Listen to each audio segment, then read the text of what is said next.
Olá, ouvintes da Alvorada. Estamos aqui nos nossos estúdios recebendo quem? Teddy, nenhum de nós. Teddy, é um prazer ter você aqui com a gente. Então, vamos começar o nosso bate-papo aqui, falando aí da nova turnê da banda, né? Que tá lançando o primeiro EP, é isso mesmo? Exatamente. Doble Chapa. Exato, acertou. Pois é, o que a gente pode esperar desse novo trabalho?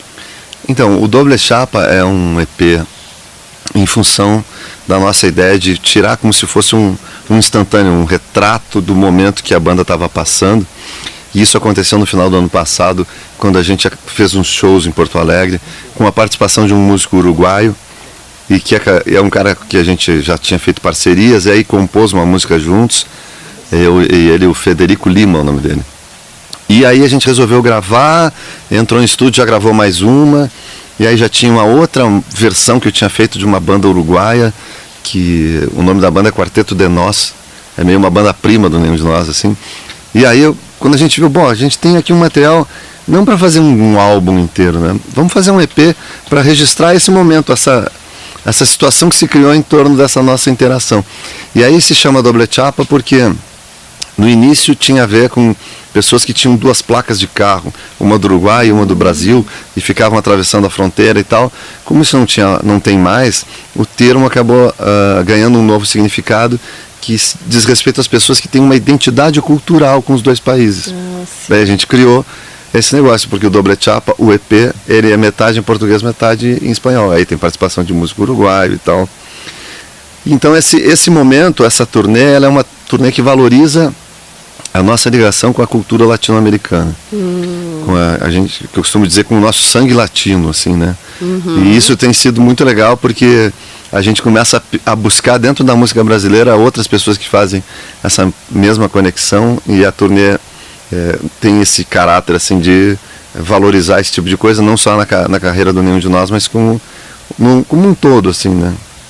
Claro que sempre valorizando as nossas coisas do Nenhum de Nós, né? Sim, mas o repertório do show também traz esses dois lados, tanto brasileiro quanto o então, tem coisas do Doble Chapa, né? A gente busca algumas outras coisas que se referenciam nessa história, né? De ser latino, da cultura latina, da cultura do rock latino, que tem, além do Nenhum, tem outras bandas do Brasil que já dialogaram com isso, tipo Paralamas, o Capital. Então a gente traz isso para dentro do show, e claro, no show a gente traz os sucessos antigos, traz aquelas músicas que marcaram a nossa trajetória, né? Sim, mas falando aí da música de trabalho, né, deste EP, que é Uma Vida Ordinária. E aí a letra diz uma coisa: agora estou preparado para despertar, para sair de uma vida ordinária. Que vida ordinária é essa que nenhum de nós está falando? Então, essa letra ela fala disso, né? Que pela manhã sai o sol e pela rua já vou buscar meu destino e tal. Porque as pessoas, elas aspiram, elas desejam uma vida extraordinária, né? Sim. E poucas pessoas se dão conta que dentro da palavra extraordinária está essa que é a ordinária. E que a gente chama a atenção para ela, de sair da vida ordinária, que é a vida sem perspectiva, sem motivação, sem o brilho no olho, sabe? Sem aquela coisa que te motiva a levantar e dizer, pô, vou sair para construir a minha vida, né? Então, a música fala de alguém que se deu conta, não, eu tenho que ser uma pessoa que busca mais, entendeu? Que não está contente apenas com o que tem, que tem gente que assim, entra numa rotina e aquilo ali basta, e viver é muito mais do que isso, né? Então, é interessante porque assim que a música saiu, os fãs da banda e tal começaram a mandar mensagem, muita gente se identificando com essa canção, mas em especial uma menina que mora no Japão, é fã do Nenhum de Nós há muito tempo, e ela viu que tinha saído a música, ela estava dentro de um trem, saindo da cidade que ela morava, indo para uma outra cidade para buscar um novo emprego, para buscar uma nova perspectiva de vida, e ela, vou ouvir essa música nova do Nenhum de Nós, botou os fones, sentar no trem, e a música descrevia exatamente o que estava acontecendo com ela, entendeu? Só. Então esse tipo de coisa é legal, quando a gente consegue se conectar e as pessoas compreenderem o significado por trás dessa canção, né? Toca um pouquinho pra gente? Claro. Pela manhã sai o sol e pela rua eu já me vou a buscar meu destino. Se meus passos não estão seguros, não, é que despertei atrasado, mas estou preparado para sair de uma vida assim, ordinária, pra fugir até o fim da nossa ilusão, da nossa ilusão. Tá certo. Bom, você falou também que nessa turnê tem, claro, os clássicos, né? Uhum. E acredito que Camila, Astronauta de Mármore é o que não pode faltar mesmo no repertório, né? Que o público é a hora que acende ali, né? Mas é muito legal porque já são mais de 30 anos de estrada. E acabou que a gente com o público tem uma relação de conhecimento maior, que prestigia quem curte o Nenhum. E esse número de canções que não podem faltar é bem grande já, né? E aí é legal porque assim, com a história das redes sociais, as pessoas mandam, vai tocar aquela música, vai tocar aquela outra. E a gente pensa da seguinte maneira, poxa, às vezes tem pessoas que viajam 5, 6 horas para assistir o Nenhum de Nós pela primeira vez, e elas querem assistir aquelas canções que elas passaram a vida ouvindo e se preparando para aquele momento de um dia encontrar a banda e tal. Então a gente tem muita noção assim que a gente deve fazer esse agrado, que a gente deve fazer um carinho para o público tocando essas músicas. Então é muito comum da gente atender esses pedidos e procura tocar todas que o pessoal pede, que as pessoas de alguma maneira assim se sentem conectadas de uma forma mais forte, a gente costuma tocar, né? É bom saber, né, que vocês estão sempre olhando ali as redes sociais de vocês e dando essa atenção, né? Claro, mas tem que ser, né? Sim, claro. Hoje a gente conseguiu ter essa ferramenta, tirou o atravessador, né? Sim, exatamente. A gente tem contato direto com o fã, né? E eles se comunicam, se manifestam. É bacana demais a gente poder ter esse retorno do fã e trocar ideia com eles e atender um pedido que não custa nada, né? Claro, porque às vezes o artista chega numa na carreira assim que às vezes vai excluindo algumas músicas do repertório que tá batida, né? Com Nenhum de Nós não tem nada disso, né? Não tem. Eu acho muito engraçado uma coisa, tem gente que luta muito para conseguir atingir o sucesso, luta muito para conseguir conquistar um público, e aí de repente quando consegue, a primeira coisa que faz é se afastar dele. Não, isso aí eu não faço, eu não recebo o público depois do show. Entendeu? Tem gente, não, para o meu show eu vou pro hotel porque eu preciso descansar. Aí eu fico pensando, nossa, cara, tem essa mesma coisa, né? E eu aprendi isso, por exemplo, com Paralamas. A gente é uma banda que a gente sempre se inspirou, né? E um dia a gente foi assistir um show deles, há muito tempo atrás, e era um show que durou assim, 3 horas, num teatro que tinha, 2.000 pessoas. Terminou o show, a gente foi falar com eles, se cumprimentar, foi no camarim, e assim, tinha uma fila de mais de 200 pessoas que estavam ali esperando para ser atendidos. A gente conversou rapidamente com eles, eles vão, pessoal, agora a gente tem que receber a galera, daí eu falei, vocês vão receber todo mundo? Assim, todo mundo. E entraram todas as pessoas, tiraram foto, autografaram coisas e tal. Então é um carinho para quem é a tua razão de ser como artista, né? Tu tá ali, tu tá te apresentando para eles. Se tu quer ser um artista que faz a música só para ti, então não te apresenta para ninguém, né? Se o teu negócio é só fazer a música para ti mesmo. Mas quando tu tem um público que tu conquistou, que tu fez com que essa pessoa se mobilizasse, gastasse o seu dinheiro, a sua energia contigo, eu acho que tem algumas coisas que não são uma obrigação, mas é uma questão de consciência, sabe? Não, vou receber essa pessoa, vou deixar que ela, tô vindo de uma cidade que fica não sei aonde, posso tirar uma foto? Claro que sim. Vamos proporcionar esse momento, né? Eu acho que os artistas em geral, eles têm essa consciência assim de que isso é importante. Eu vi, sei lá, até artistas que o cara pensa, não, mas essa pessoa deve ser mais distante. A Ana Carolina recebe os fãs, eu vi a Marisa Monte sair do teatro e ir lá conversar com as pessoas, entendeu? É uma coisa assim, então tu fica pensando, não, sabe, acho que esse caminho é o caminho legal, sabe? Ao invés de se afastar do público, sempre permanecer próximo dele. Porque assim, o fã, como você falou, às vezes vem de longe para ouvir aquele sucesso que às vezes marcou o momento da vida, né? E sai um pouco decepcionado mesmo. Ele não tocou a minha música, né? Isso acontece de qualquer jeito. Faz um show de 40 músicas, vai dizer assim, mas faltou aquela. Sempre vai faltar uma. Ainda mais quando a gente tem 17 discos, né? alguém que se apegou muito a uma canção, e aí tu, pois é, mas eu mandei uma mensagem, claro, daí tem 30 mensagens, aí tu escolhe uma, né? 5 pessoas pediram essa, então pela maioria, né? Sim, e a carreira, né, de 30 anos aí da banda, quem é o público ainda do Nenhum de Nós? É uma mistura daqueles jovens da década de 80 com os de hoje? Como é que é esse público? Eu acho que existe, é muito engraçado porque no show a gente vê isso, a galera que nos conheceu nos anos 80 e que hoje já está um pouco mais madura, ela fica mais pro fundo. É mesmo? Quem está na intermediária disso, entendeu? Que assistiu, mas já era bem jovenzinho, ainda um pouco jovem, digamos, né?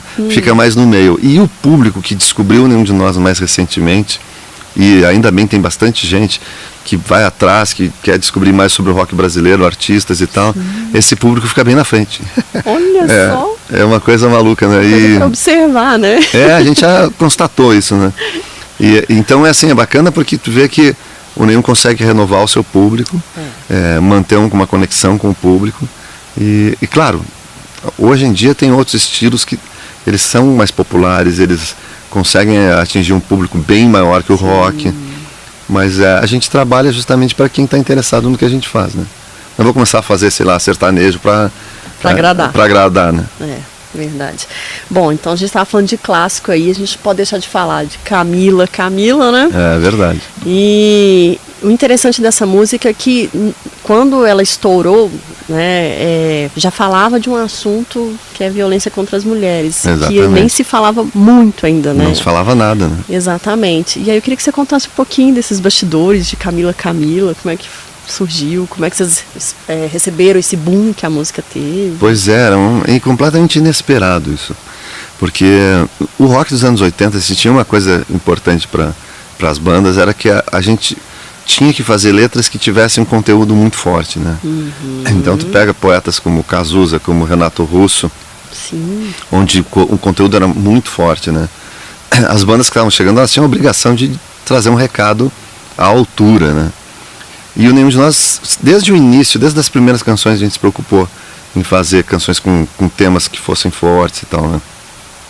E aí a história da Camila veio de uma pessoa que eu conhecia e que estava passando por um momento muito complicado de uma relação abusiva e tudo isso, e que um dia comentando com os colegas de banda e tal, disse, lembra daquela pessoa, está acontecendo tal e tal situação com ela e tal. E a gente falou, vamos escrever sobre isso. E aí a gente começou, né, depois da última noite de festa, chorando, esperando amanhecer, porque aquela pessoa passava por momentos ruins numa festa onde ela era humilhada, constrangida pelo namorado, aí ia para casa e chorava, ficava esperando o dia nascer e tal. Fomos construindo as imagens assim, e a última coisa que surgiu foi o nome, Camila. A música a gente trabalhou ela muito tempo sem ter um refrão e um nome. E até que um belo dia de chuva, eu me lembro disso porque no lugar que a gente ensaiava, o cara, para proteger o carpete, ele botava jornal. Então a pessoa via da rua com o pé molhado, pisava no jornal para não estragar o carpete.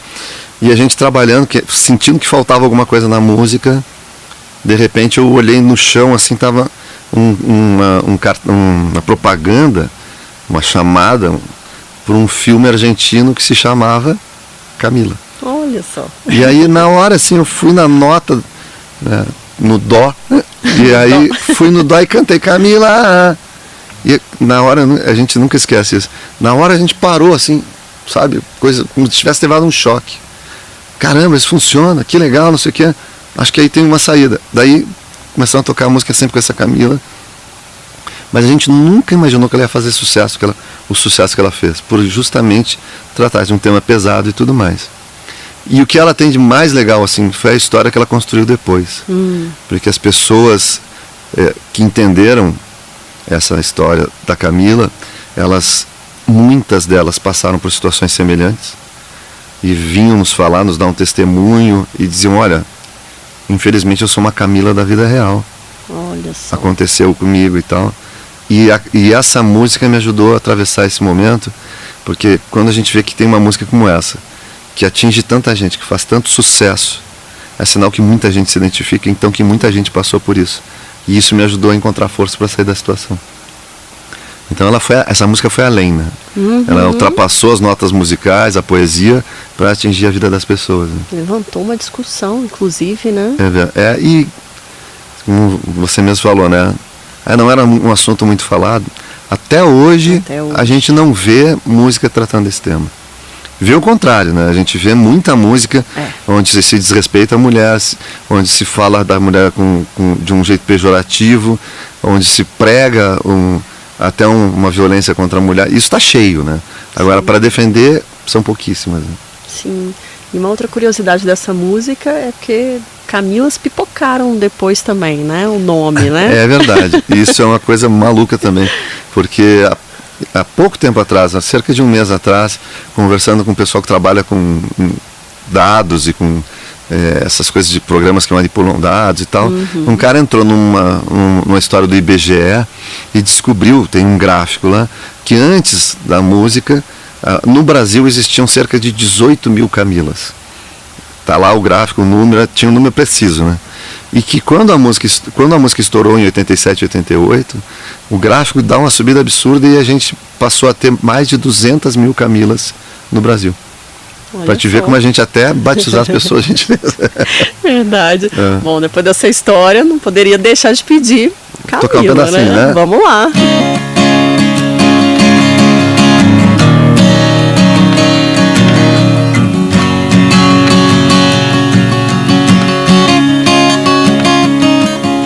Depois da última noite de festa, chorando e esperando amanhecer.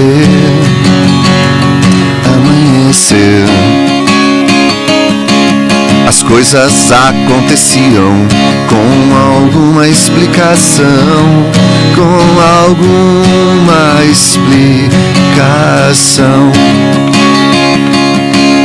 Depois da última noite de chuva, chorando e esperando amanhecer.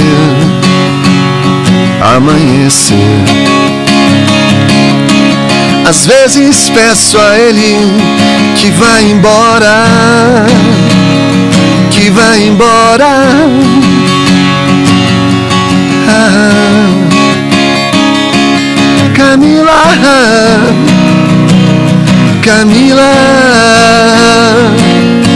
Camila.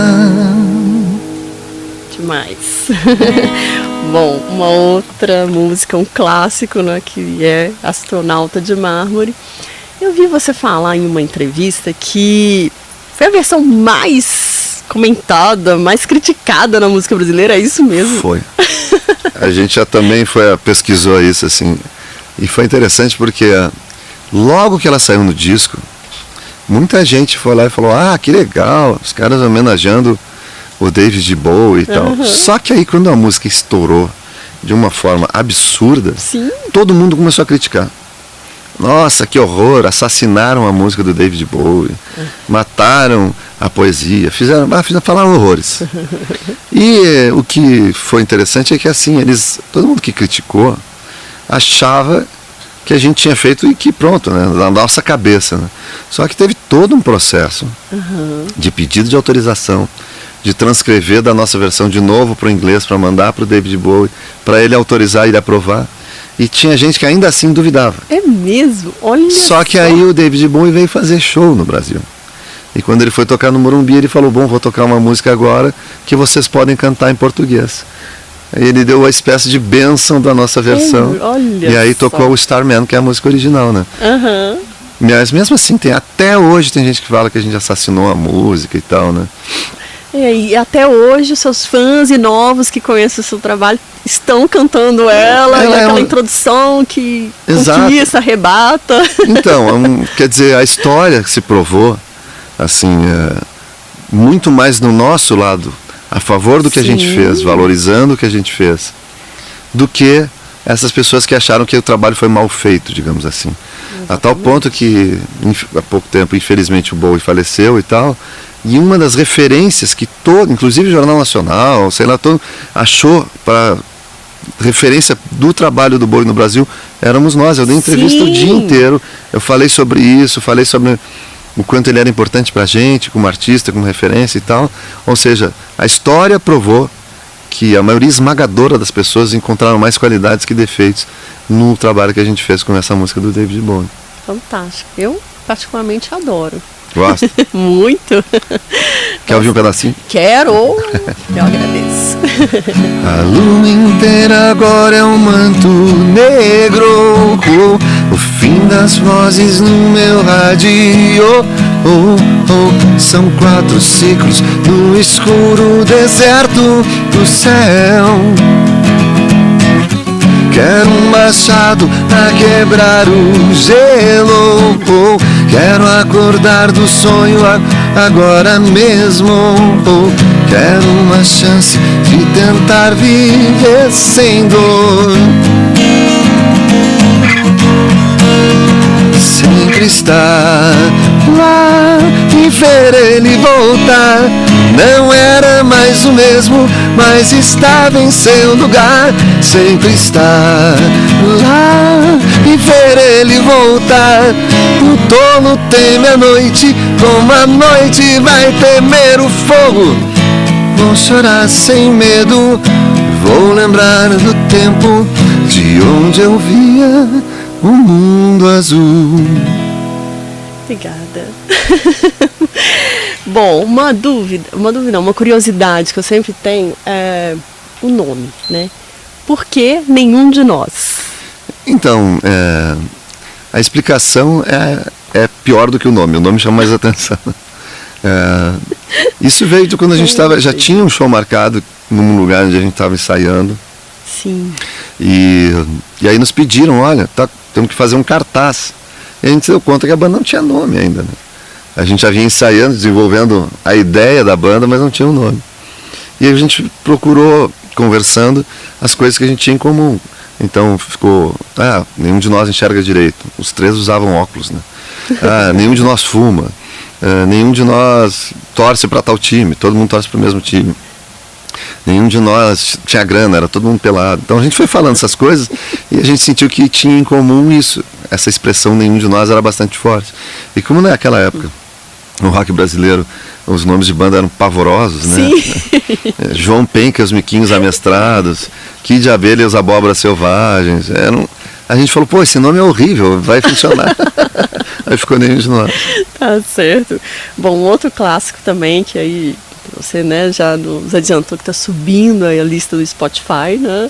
Que é o Você Vai Se Lembrar de Mim. Né? E foi tema de novela.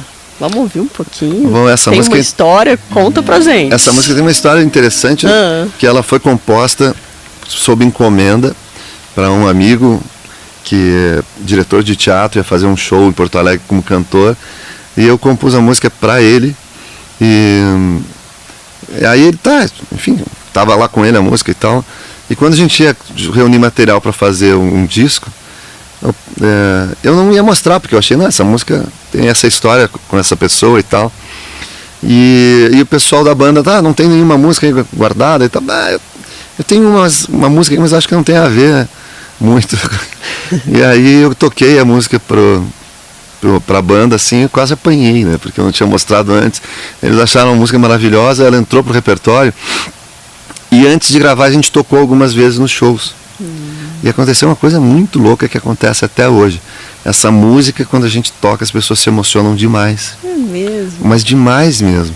E aí a gente percebeu isso quando a música não havia sido gravada, ninguém conhecia, e a gente tocava no show e as pessoas choravam.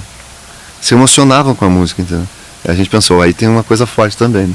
E isso foi o que aconteceu, que virou essa música das mais importantes do nosso repertório, né? Olha só. Quando eu te vejo, espero teu beijo. Não sinto vergonha, apenas desejo. Minha boca encosta em tua boca que treme. Meus olhos eu fecho, mas os teus estão abertos. Tudo bem se não deu certo. Eu achei que nós chegamos tão perto, mas agora com certeza eu enxergo que no fim eu amei por nós dois. Mas você lembra, você vai lembrar de mim, que o nosso amor valeu a pena lembrar. Linda.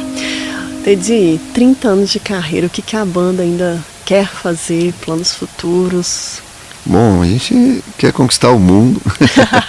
Na verdade, manter uma banda é uma tarefa bem complicada. Sim. Manter no Brasil é uma tarefa bastante mais complicada. Onde o Brasil não é um país que preza por valorizar a sua história, né? Não só da música, da arte, mas em geral.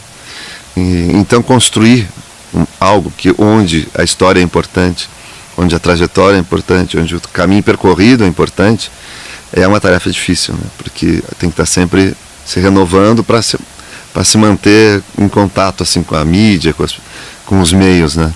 Então, para a gente, assim, o que eu vejo que nós aspira é poder continuar fazendo o seu trabalho, poder trazer a nossa música para as pessoas, tocar para as pessoas e manter essa carreira tão digna que a gente vem mantendo há mais de 30 anos. Né? Uhum, tá certo. Olha, Teddy, é isso. Eu quero te agradecer muito. É uma honra te receber aqui. Muito obrigado. Mas você lembra, você